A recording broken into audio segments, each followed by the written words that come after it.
2 days before my wedding, my parents pulled me into a church dressing room and gave me an ultimatum. Take my grandfather off the head table, or they would walk out of the rehearsal and out of the wedding. He's a retired janitor, my father said, straightening his cuffs like the sentence needed ironing. He embarrasses us. That janitor packed my school lunches for 11 years. My family thought the worst thing that could happen at my reception was 200 guests watching a man with calloused hands sit beside the bride. They were wrong. 2 days later, Asio set down his wine glass, buttoned his jacket, and walked straight across that ballroom floor toward him. My parents never saw it coming. Neither did I. My name is Claire Dawson. I'm 29 years old and I deliver mail for a living.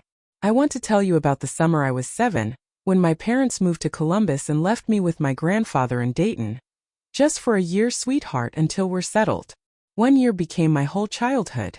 My grandfather, George Foster, was the custodian at Fairview Elementary, the same school I attended. Dinner hit the table at 6 sharp. Every night when he locked the front doors of that school, he said the same 6 words like a small prayer. Leave every room better than you found it. He said it when I broke a window and spent a summer earning back the glass. He said it so often I stopped hearing it the way you stop hearing your own heartbeat. My parents visited every few months. They never missed a birthday, I'll give them that. But their visits felt like inspections. My father, Mark Whitaker, reviewed my report cards the way he reviewed shipping numbers looking for the dip. He's 54 now, a vice president at Holbrook Freight Systems, and he still irons his weekend shirts. My mother, Rebecca, is a top realtor with a billboard on the interstate and a laugh she saves for clients. They weren't cruel. They were something harder to name. In my parents' house, love was a scoreboard. Grades were points. Job titles were the playoffs. When I told them at 22 that I'd passed the postal exam, my father went quiet, then asked if I was happy telling people that. He didn't yell. He just filed me lower on the board and moved on. The stranger thing, the thing I didn't understand for years, was how my father treated my grandfather. He didn't argue with him. He erased him. Company parties, the year Dad made vice president and rented half a steakhouse, Grandpa was never invited. I asked him about it once at Thanksgiving. My father's face closed like a garage door. Some worlds shouldn't mix, Claire. That was the whole answer. It would take 4 more years and a wedding before I understood what he was so afraid of. James Parker proposed to me on my mail route, which tells you everything about him. He teaches high school history and laughs at his own jokes half a second too early. We wanted something simple, 200 guests, my grandfather at the head table, a honeymoon we could pay for in cash. Then came the engagement dinner in Columbus. After the salads, my father slid an envelope across the tablecloth like he was closing a deal. Inside was a check for $30,000. So it's done properly, he said. My mother touched my wrist. Think of it as staging, honey. Presentation is everything. I said thank you. I told myself it was a gift, not a vote. I'd been managing my parents my whole life, translating them, smoothing their edges, and some tired part of me thought, take the check, keep the peace.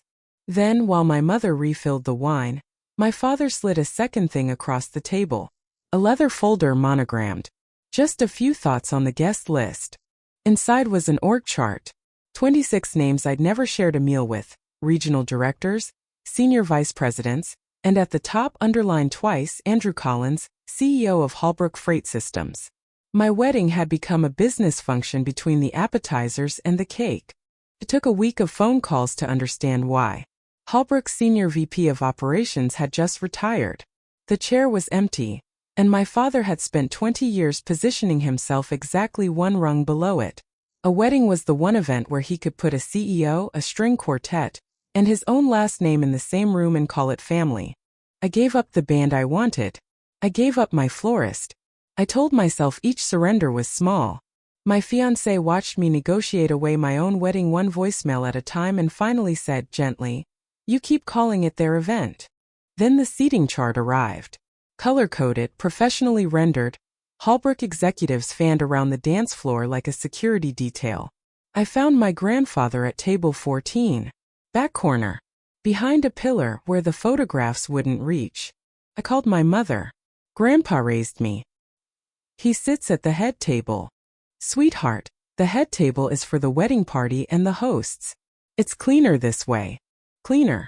I wrote the word down on an envelope so I'd stop hearing it in my head. That evening I drove to my grandfather's house. He was oiling the hinges on his screen door, because in George Foster's world, a squeak was a moral failing. I told him about table 14, ready to be angry for both of us. He just wiped his hands on the rag from his back pocket and said, "I've sat in worse seats, kiddo. Don't burn down your family over a chair." 78 years old, and I had never once heard that man fight for his own dignity. It never occurred to me that someone could be so certain of his own worth that he didn't need anyone else to vote on it. Before I left, I noticed his good suit hanging fresh from the cleaners, brown shoes lined up underneath. Once a year, every year since I was small, my grandfather put on that suit and went downtown to what he called his pension meeting. He was gone all that Thursday afternoon and came home with a silver ballpoint pen in his shirt pocket, engraved with a small compass rose. It looked expensive for a pension office. I didn't ask. If you want to understand my father, you have to go back to a school cafeteria in 1984. I only know the story because his sister let it slip over coffee. My father was 12. My grandfather was the maintenance man at the old freight depot, and everyone at school knew it. One lunch period, a table of boys whose fathers wore ties soaked a rag from the janitor's cart and dropped it on my father's tray. "Your dad missed a spot," one of them said. The whole table laughed. My father never said a word.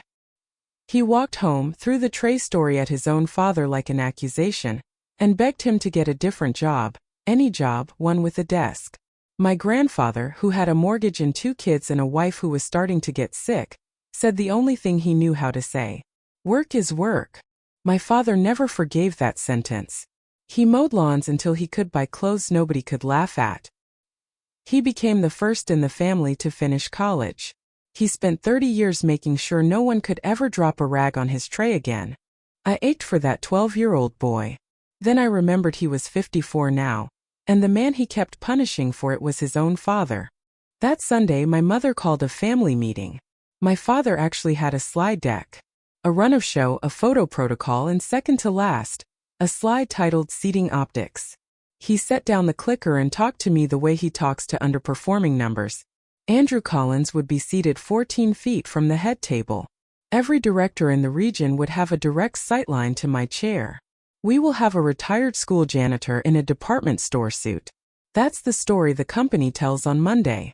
Grandpa sits at the head table, I said. My voice didn't shake. My hands were another matter. My father looked at me the way he looks at a number that won't reconcile. People remember the mop, Claire, not the man. I picked up my keys and left. He called after me, "Calm as a weather forecast. Then you better hope nobody asks him what he did for a living." I sat in my car in their driveway for 10 minutes before I trusted my hands on the wheel. My mother doesn't argue. She campaigns. Within a week my phone was a switchboard. Relatives with talking points, a cousin texting about keeping the peace, even our pastor getting a friendly call about streamlining the family elements. By Friday I understood the shape of it. They weren't lobbying for a seating chart. They were recruiting witnesses so that when I finally gave in, it would look like consensus instead of surrender. And it was starting to work on me. Then my fiancé came home from parent-teacher conferences and mentioned, too casually, that his mother had gotten a call from mine. Something about the rehearsal dinner and a gentle suggestion about keeping the groom's side at the right volume. His parents are retired school teachers. My mother had gone after them like a listing. That was the night I stopped doing the math that kept telling me I was the unreasonable one. That weekend, his parents invited the whole family to dinner, including my grandfather, with an actual mailed card. I watched him walk into a house he'd never been in and get treated like a visiting dignitary. Somebody's screen door started catching, and he fixed it in 10 minutes with a screwdriver from his truck. Nobody apologized for him. I sat there with my dinner roll, realizing I had never once seen my grandfather relaxed at my own parents' table. Not once in 22 years. The next morning I called our caterer about a menu change and got a confused pause. "Oh, we'll need Mrs. Whitaker to approve that. She's the signer now." The signer. While I'd been fielding phone calls, my mother had quietly resigned the catering contract and the photography contract in her own name. It wasn't theft. It was neater than theft. Whoever signs decides. That night I laid every wedding document on my kitchen table and sorted them the way I sort mail, ruthlessly. Florist theirs, caterer theirs, photographer theirs, and at the bottom of the pile the venue. Booked 11 months ago. Deposit paid from my own checking account. One signature on the line and it was mine. They had bought the flowers, the food, and the pictures. They had not bought the room. The next morning I went to my grandfather's to tell him my plan, and instead he made me an offer that broke my heart a little. He slid a folded savings statement across the table. I have a little put by. Take it. No strings. Strings are your parents' hobby, not mine. I told him no. I told him his only job was to wear his good suit and save me a dance if his knee allowed. He grumbled that his knee was fine. It isn't. On my way out, I stopped at the crooked line of photographs in his hallway, the way I always did, and for the first time I really looked at one of them. A young man, unmistakably my grandfather, wiry and grinning, standing beside a truck cab. He wasn't holding a mop. He was holding a roll of paper, big sheets curled like blueprints, a pencil behind his ear. "Grandpa, what's this from?" He looked at it longer than the question needed. "I kept their floors," he said finally, "and a few other things." Then he asked if I wanted pie, in the voice that means the subject is closed. I let it close. 3 weeks later I would remember that pencil. A little over 2 weeks before the wedding, I drove my grandfather to Fairview Elementary, where he still volunteers one morning a month fixing what the district won't pay to fix. I watched the way that building treated George Foster. The office staff lit up. The retired cook who runs the food pantry hugged him and called him Mr. Foster, in the tone people say for surgeons. Over the door of the old custodian's room, laminated and sun-faded, hung a strip of paper in his own block printing. "Leave every room better than you found it." Teacher still pointed to it, she told me. Then over coffee cake she said the thing that snagged. "You know the day he dresses up every year? Town car comes for him. Long black thing, driver in a suit. First time I saw it I said, 'Walter George, who died?' And he laughed and said, 'Nobody, Dorothy. Some old paperwork just refuses to. A town car. For a pension meeting.' I filed it in the drawer where you put things that don't fit anywhere yet, and looked up at the sign over the door again. The next morning I drove to Columbus with an envelope of my own. I set it on my parents' kitchen island. Inside was their check, intact, undeposited, and a typed page what I was canceling and what I was keeping. My mother read the check like a death certificate. "You can't afford this wedding," she said. She wasn't wrong. I told her the new wedding would be one I could actually afford, which used to be the whole point. That night I hand-lettered every place card myself, and saved his for last. Brown inked my best letters. I set it on my windowsill where I'd see it every morning for 2 weeks. George Foster, head table. What a wedding looks like when you hand back $30,000. The live band became a retired music teacher and an old upright piano, tuned by a man who owed my grandfather a favor from decades back. The florist became garden roses from 3 backyards on my mail route, because when the ladies I delivered to for 7 years heard my wedding lost its flowers, they started volunteering their gardens like it was the war effort. My mother called it a potluck, not a wedding. Then, almost as an afterthought, she said she and my father were reconsidering whether they could even attend something like this. 2 days later, an RSVP card landed in my own mailbox. Heavy cream stock, confident fountain pen. Mr. Andrew Collins accepts with pleasure. The CEO of Holbrook Freight Systems was coming to my potluck. I stood at my mailbox laughing, and then not quite laughing, because my father had invited the one guest he could not afford to be absent in front of. My father called that Sunday with his negotiating voice on. He'd been thinking. He wanted to offer a path forward. Option A. Grandpa attends the ceremony, skips the reception. Option B. Grandpa comes to the reception, stays at table 14. Reframed now as a kindness, Claire, near the exit, for his comfort. The man is 78. I sat on my porch steps, listening to my father redesign his own shame as chivalry. "He doesn't dislike crowds, Dad," I said. "He dislikes being hidden. Those are different things." A pause. Then quieter. "You don't understand what one dinner can cost a man. It was the most honest sentence he'd said all year. Part of me wanted to meet him there. I looked through my kitchen window instead, at a small square of cardstock standing on the sill, and held my line. The seat is his, Dad. He exhaled through his nose, the sound he makes when a vendor won't move. Then we'll see who shows up, he said, and was gone. 2 nights before the rehearsal, I found my grandfather on his porch, gluing the sole of a shoe a reasonable man would have thrown out years ago. Don't lose your family over a chair, kiddo, he said without looking up. I can love you from any table in that room. I sat on the step below him, the spot where I'd shelled beans and memorized state capitals as a girl, and for once I said the true thing with no packaging on it. You are my family. You're the one who stayed. The glue brush stopped. He took off his glasses and cleaned them on his shirt tail for a long time. That's how men his age cry, if you're wondering. Weather's turning, he said. It sure is, I agreed, and we sat in the kind of silence you can live inside of. When I got up to leave, I watched through the window as he crossed to the old roll-top desk in the den, the one drawer he keeps locked, the key on the ring with his brass school keys. He opened it and stood looking down at something. A fat manila envelope, soft at the corners, like it had been handled for decades. He touched it once the way you touch a headstone. Then he locked the drawer and turned off the lamp. I drove home telling myself it was old pension papers. 2 nights later, my parents walked into the rehearsal 40 minutes early. My father does not arrive early. In 54 years, that man has never once been early out of enthusiasm. He arrives early to negotiate. The rehearsal went beautifully, which should have warned me.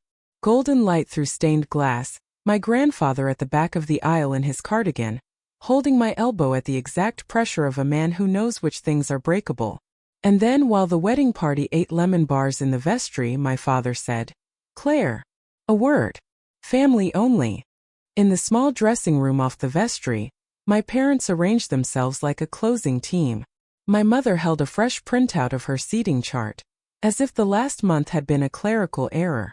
My father kept his voice low, because the thin door behind him was the whole point. We're asking one final time. Move him off the head table. He's a retired janitor, Claire. He embarrasses us. And my mother reached into a trash can she'd found on the venue walkthrough that afternoon, and pulled out my grandfather's place card. Brown inked my best letters. She crumpled it. Not angrily, that's the thing I can't forget. She crumpled it the way you crumple junk mail, already talking about having it redone in a calligrapher's hand so it would look intentional. In the doorway behind them, holding 3 lemon bars on a napkin he'd brought to share, stood my grandfather. He'd heard all of it. I watched his spine straighten one vertebra at a time like a flag going up. He set the napkin down, gentle as a man diffusing something. "I'll wait in the truck, kiddo," he said. No wobble in it at all. A man reassuring his granddaughter while his own son stood 10 feet away calling him an embarrassment through a door. Something in me went very quiet and very organized. I stepped past my father, picked the crumpled card out of the trash, and smoothed it flat against my knee, crease by crease, letting the room watch. Then I turned around. The seat is his. It's not on the table, Dad. He is the table. My father started to talk about perspective. I wasn't finished. If you walk out of this church tonight, that's yours to do. But then Saturday you come as guests. Regular guests. No run of show, no seating optics. You tried to buy a better version of this family for $30,000. And when I handed the check back, you started spending relatives instead. The version you want isn't for sale. My mother recovered first. You're being dramatic. We'll revisit tomorrow. But my father buttoned his suit jacket, one button, the tell of a man ending a meeting that had stopped going his way. Then enjoy your potluck, he said. They walked past the pastor, past the frozen wedding party, and the oak door swung shut behind them like a judge's gavel. Into the silence, our pastor cleared his throat. "So, who will be walking the bride?" I want to be honest about what it felt like. Felt like losing. There's no trophy for holding a line against your own parents. There's just a parking lot, your fiancé's hand on your back, and a mail truck you sit in at 9 at night because it's the only thing that's ever been completely yours. My grandfather left the porch light on, the way he always did. He came out with pie I hadn't asked for, and a small square of pressed cotton, edged in blue forget-me-nots, my grandmother's handkerchief. Something borrowed, he said. She'd want it back eventually. I laughed and it came out wet. Then he looked out at the dark yard and said the strangest thing, in the same voice he used for weather. I wasn't always just the janitor, kiddo. But being the janitor was never the part to be ashamed of. Your dad got that exactly backwards. I asked him what he meant, the wasn't always part. He only patted my hand and told me a bride needed her sleep. At the door I turned around. Walk me down the aisle Saturday. He went still. You sure you want these old keys jingling down an aisle? That's a yes. I was nearly asleep when my phone lit the ceiling. My mother, 11:04 p.m. We will attend on Saturday. 4 appearances. We owe your father's company that much. I read it 4 times. By the 4th I was almost grateful, because it was the most honest sentence she produced all year. They were coming back for the audience. The same audience they'd left for. The Saturday of my wedding was one of those blue October days Ohio hands out like an apology for February. My parents were there, third pew right side, dressed impeccably, wearing the smiles they wore in the photos on my mother's real estate flyers. I learned later their decision to come had firmed up about 11 minutes after word of Andrew Collins's RSVP reached the regional office group chat. I stopped looking at them because my grandfather was standing beside me in his one good suit, pressed to razor creases, brown shoes glowing with his own elbow grease. His brass key ring had stayed home, but he'd tucked the little leather fob into his breast pocket anyway, worn smooth as a river stone. For luck, he said. 40 years of locking up behind everybody. Figured tonight I'd walk somebody in for a change. The ceremony was short and true. An old upright piano stood in for the church organ, played by a retired music teacher who made it sound 25 years younger. My vows were 1 paragraph long, and the man who had taught me every word of them sat 6 feet away, in the seat where the father of the bride sits, and nobody had dared redo that card. At 5 o'clock, as golden hour hit the reception hall, our venue manager touched my elbow. Mr. Collins's car just pulled in. My parents ran their evening inside my potluck like an embassy operating on foreign soil. My father intercepted the CO at the coat check and began steering him from director to director, a hand hovering at his shoulder blade, a wine glass he never drank from held like a prop. My mother had scouted a corner with good light and no pillar and gently herded photogenic guests into it all evening, like a border collie in silk. 14 feet away sat the version of the evening I'd actually paid for. The head table on its low riser, my husband's parents, his sister, my college roommate promoted from the restroom table in one stroke of a pen. And at my right hand, in front of his water glass, a smoothed-out, crease-scarred place card standing at attention. George Foster, brown ink, entirely legible. My grandfather held court without saying 50 words, while the food pantry ladies kept his plate full like a pit crew. Every so often I caught my father glancing at that wrinkled card, and looking away. I had almost stopped watching the room like a carrier watching a loose dog, when I noticed something odd at the far end of the hall. Andrew Collins had stopped listening to my father mid-sentence. His eyes had gone past my father's shoulder and locked onto the head table. He squinted the way a man squints at an address he's delivered to before, in another life on another street. "Excuse me one moment," he said to my father, and started across the ballroom. "You have to understand the physics of a room like that. 200 guests, 40 minutes into dinner, everybody watching everybody, and the most important man in the building suddenly walking a straight line with intent.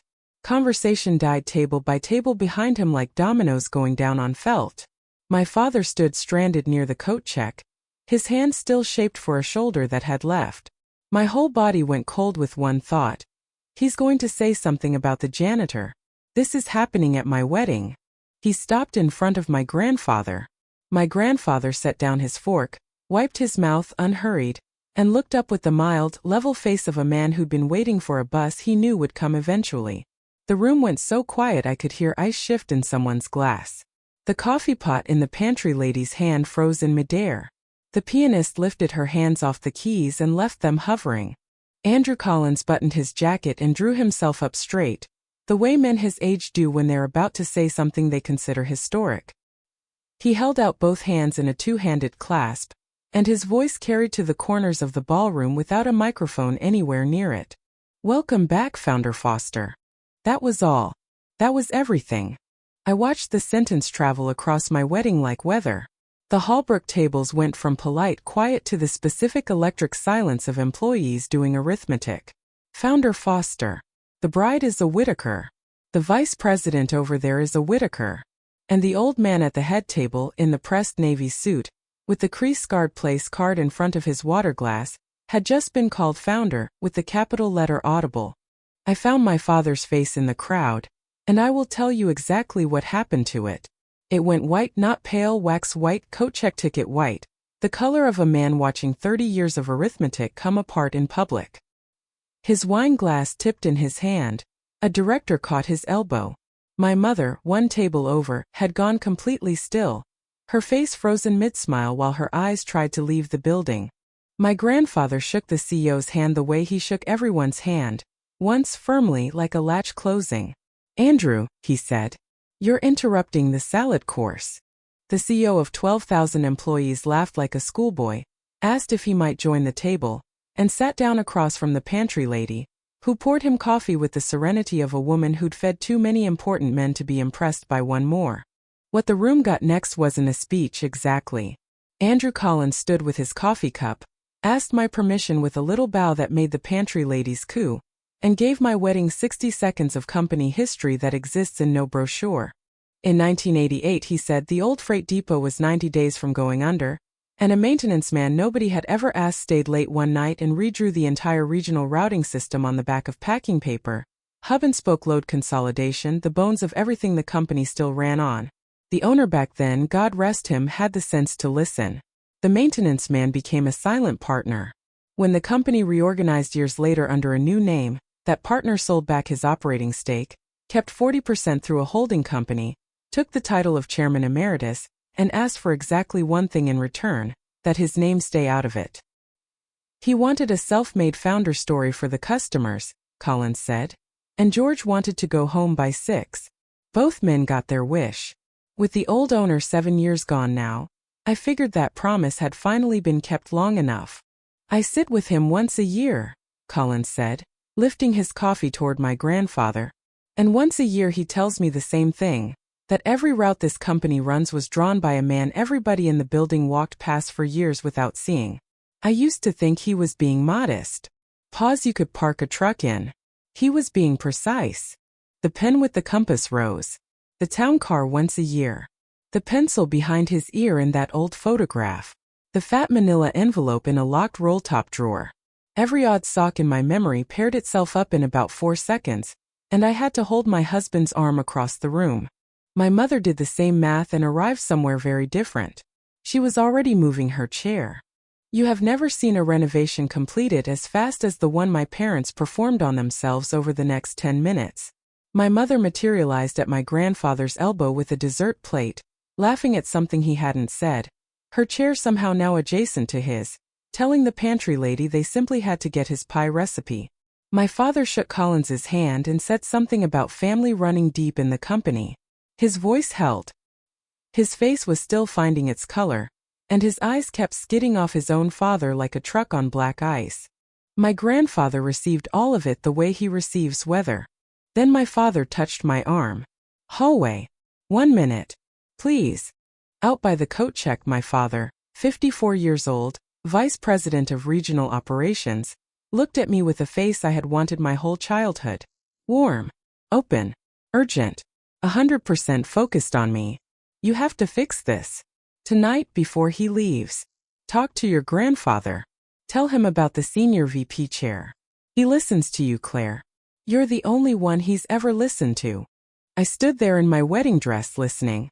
And after that, sweetheart, all of this, the rehearsal, the seating, all of it, we put it behind us. Clean slate.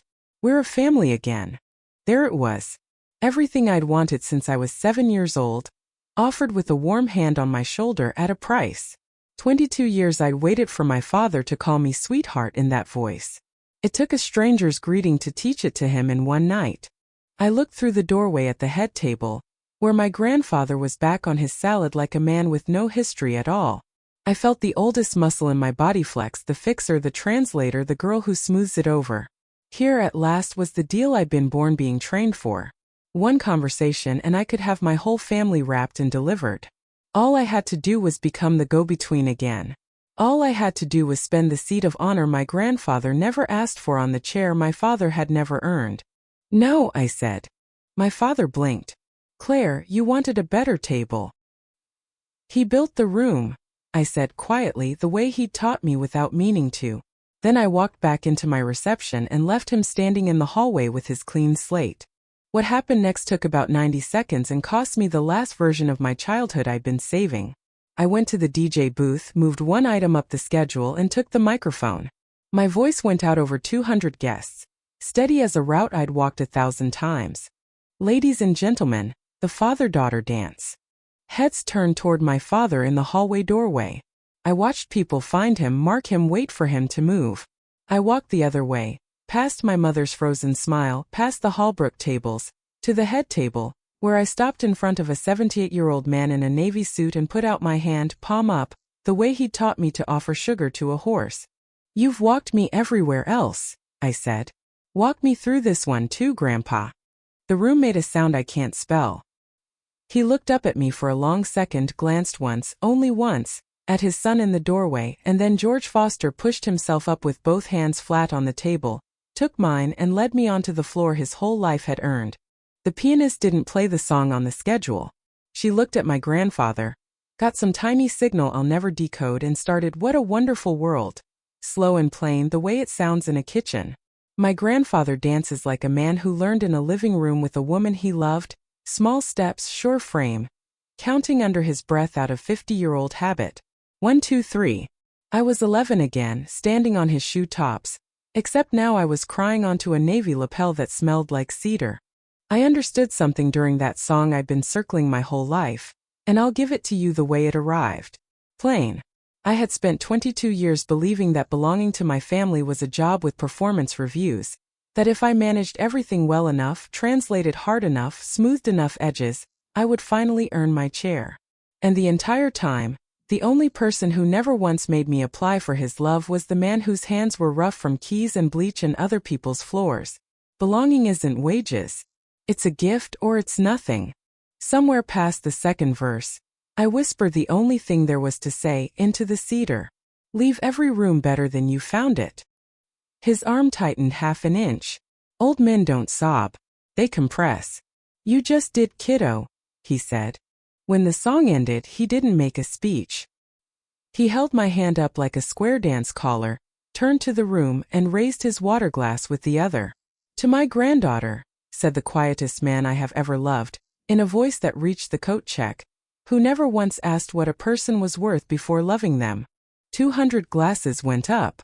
By the time the applause washed out and the lights came back to normal, the 2 seats my parents had taken were empty. No goodbye. We cut the cake without them. Here's the accounting 3 months on because I sort mail for a living and I like a clean ledger. The Monday after the wedding, my grandfather asked me to lunch and offered, over meatloaf, to set up a trust. For me, for my husband, for the house we rent. I told him no. Not out of pride. I finally understood what he'd spent 30 years doing. Sitting on 40% of a company in a 2-bedroom house with a squeakless screen door. The money was never the point of him, and I wasn't going to make it the point of us. I kept the 2 things I'd already accepted, the dance and Sunday breakfast. He did do one public thing with the money that year.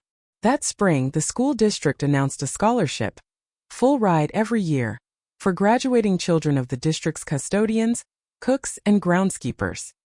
He made them promise not to put his name on anything.